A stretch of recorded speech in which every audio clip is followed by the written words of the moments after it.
Hey guys, and welcome to another video on the Everyday Cigar channel. Today it's not going to be a review, it's going to be more of a humidor tour. I bought my first and only, so far, humidor in March of this year. So it's been a few months and I've been slowly filling it up since then. Right now I think I've got about 40 cigars in there and it's 100 count, so it's approaching halfway, slowly but surely. And I've got some really good sticks in there, as well as some sticks that I'm looking to put a bit of age on. But I've also got quite a few that I would consider more of an everyday style smoke. So if you see anything in there that you guys want me to put up to the top of the review pile, as long as it's not something that I'm looking to put some age on, I would be happy to get to it. So this is my 100 count humidor. The exterior is what I believe to be a natural mahogany, and of course Spanish cedar on the interior. So I'll get that opened up for you. So this is the top shelf. Mine is divided up into two sections, top and bottom, and of course the top will be getting slightly more humidity, so you have to sort of pay attention to what cigars you have where in this humidor and kind of move them around according to how much humidity you want them to get. So going from left to right, I have first a Partagas Millefleur. Now this is one of my favorite Petit Coronas. It's got great spice to it, great earthiness, and it's very Partagas for me, and it's just an easy smoke. Next to that, we have one that I've reviewed recently, an Hoyo de Monterrey Palmas Extra. The review didn't quite go as planned, so I hope that this one will be slightly better than that. Next to that are two Montecristo No. 5s. Exceptional balance in these, great creaminess, great transitions, one of my favorites as well. Next to that, we have two H. Upmann Regalias, another great Petit Corona. Next to that, though, is something that I'm really proud of. I've got an Hoyo de Monterrey Epicure No. 2. Now, this here is, in my opinion, and I think in the opinion of quite a few people, is one of the top Robustos that's coming out of Havana right now. It's got exceptional balance to it, great Hoyo de Monterrey, classic flavors, and it's just a joy to smoke. So I can't wait to get into this. Next to that, there's a San Luis Rey Serie A, San Cristobal El Principe, which is just a little bit bigger than the Monte 5s. Again, offers great balance and classic San Cristobal flavors, lots of coffee in there. Next to that, there's one of my favorite Petit Coronas as well, and I think the top Petit Corona that's coming out of Havana right now. It's the Bolivar Petit Corona, and just right underneath that I think would have to be the PLPC that I did my first review on. This is an incredible stick, and I can't wait to get into that. Next to that, there's a really interesting shaped cigar. It's the Cuaba Generosos, and it's a perfecto shape, pointed at both ends, but with a really interesting bullet-tipped front end to it.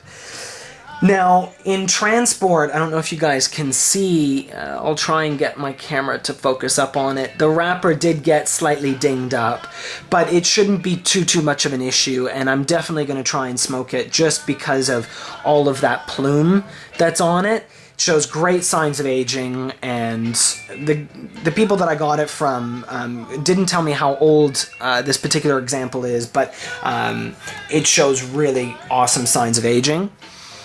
Right next to that, I have two Partagas Petit Coronas, kind of like the Millefleur, only a little bit darker wrapper. You can see this one's slightly darker, a little bit more oily. And then over here, to sort of cap off my top shelf, I have a gift from a friend. This is a Vega Robena Maestros, and it's a regional release from Spain. They only made about 20,000 of these. And again, in transport, this one got slightly dinged up as well. I don't know if it'll be able to focus. The wrapper on this, as well as the foot, got slightly dinged up, but it shouldn't be too much of an issue. I'm really interested to get into this. Lots of classic Vega Rabena flavors in there, some sweet grass, and moving on to some more spicy, toasty notes. So I can't wait to get into that one. So I've removed the top to get at what's underneath, and hopefully the lighting works okay. It's always pretty hard to light the inside of a box, but we'll see what happens. So again, moving from left to right, what you'll notice first is I've got a few non-Cubans on this side. I used to have a few more, but I recently had a party, and a few of my friends and we tucked into some good non-Cubans, but I still have a few. So starting with the Te Amo Revolution, I've got a few of the short Robustos, and this is an incredible small stick.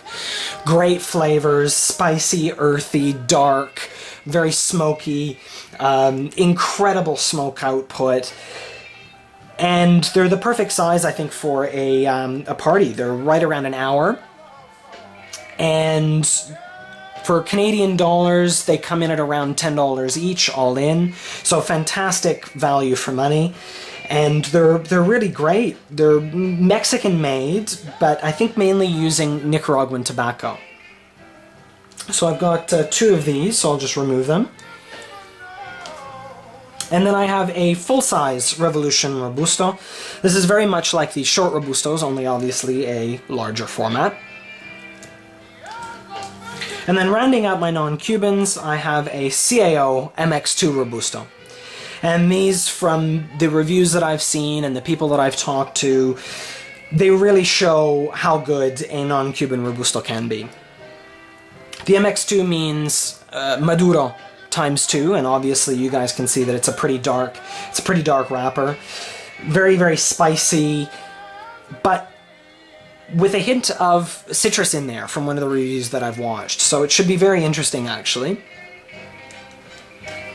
So moving up to the Cubans, I have first a San Luis Rey Regios, an El Rey del Mundo Choix Supreme, and I think, in my opinion and in the opinion of many others, another one of the top Robustos that's coming out of Havana right now. It's the Partagas Serie D number 4, and this along with the Hoyo, the Epicure number 2, fantastic Robusto. Classic Partagas flavors with great balance, great strength to it, a fantastic smoke, so I can't wait to get to this one. I have a Ramon Allones Specially Selected. Next to that, there's a fantastic little cigar, an H. Upmann Magnum 48, limited edition 2009. And right off the bat with this, it's all coffee, all cream, very classic H. Upmann flavors, incredible balance, and yeah, just a very good limited edition. Some of these limited editions can be kind of hit or miss, but this one, from everybody that I've talked to, is incredible for consistency. So again, I'm very excited to have this, and it's an incredibly oily wrapper, very dark. I don't know if you guys can see. I'll see if it can focus. But yeah, incredibly oily wrapper, just a great stick. Next to it is a Partagas Shorts. Now, don't let the size fool you. This is very similar to the LE H. Upmann, but this has everything that you're looking for in a Partagas. If this is a good example of this stick, it's going to exactly be representative of the brand, and it's a fantastic little stick to smoke. Then moving next to it, I think, and many would think as well, the king of smaller format cigars. It's the Trinidad, the Reyes. And the Trinidad is an altogether a pretty premium brand within Cuban cigars. It's very much like Cohiba. It was started around the same time to really be for Castro's dignitaries. So again, it's one of the top Cuban brands, and what it exhibits is class, and that's what you really get in Trinidad's most of the time. Again, there are variations, and there can be hits and misses. And then next to that we have the smallest cigar that I have. It's a half Corona by A. Chapman. And with these guys, what you really want is you want them to come out swinging for the fences because they are so short and they don't last that long. But from what I've heard, this does a good job of it. Then moving over to the other side, what you'll see is I have a few Cubas, and they are the most expensive cigars that I have. So they will most likely be saved for a pretty special occasion, given their price. But two of them, this Siglo VI and the Maduro 5 Genios, were very generous gifts from a very good friend of mine. Incredible cigars. I mean, the Siglo VI is known to be one of the quintessential Cubas. So I'm very excited to try that. Next to that, I have Cohiba's answer to the Petit Corona, and it's a Siglo II. Next to that, I have two Torpedo or Piramides format cigars. This is the Bolivar Belicosos Finos. Again, one of the top Bolivars, I think, in my opinion.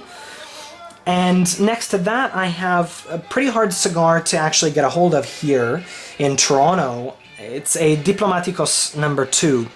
And what Diplomaticos have done in the last little while is they've thinned out their brand. I think, you know, it's a poor choice because Diplomaticos always had some of the best cigars available. They flew under the radar for a lot of people, I think, but they're incredibly balanced, incredibly rich, very good smoking cigars, and they got rid of their Petit Corona, the number 4, which I think is a pity.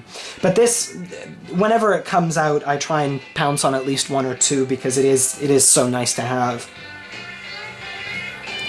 Next to that, I have another Vega Robena, the Famosos. Next to that is a cigar that I really want to put some age on. It's an Hoyo de Monterrey, Hoyo de Dieu.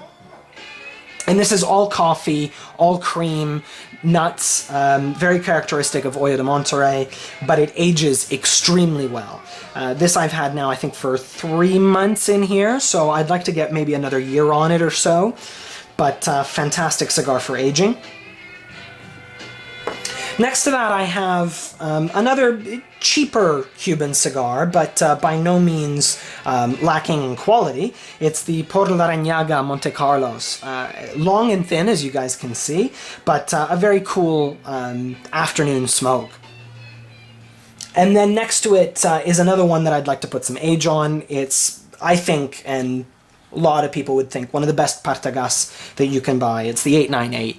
And again, it's very characteristic of the brand, offers incredible balance, incredible spice, earth in there. Altogether, fantastic smoke.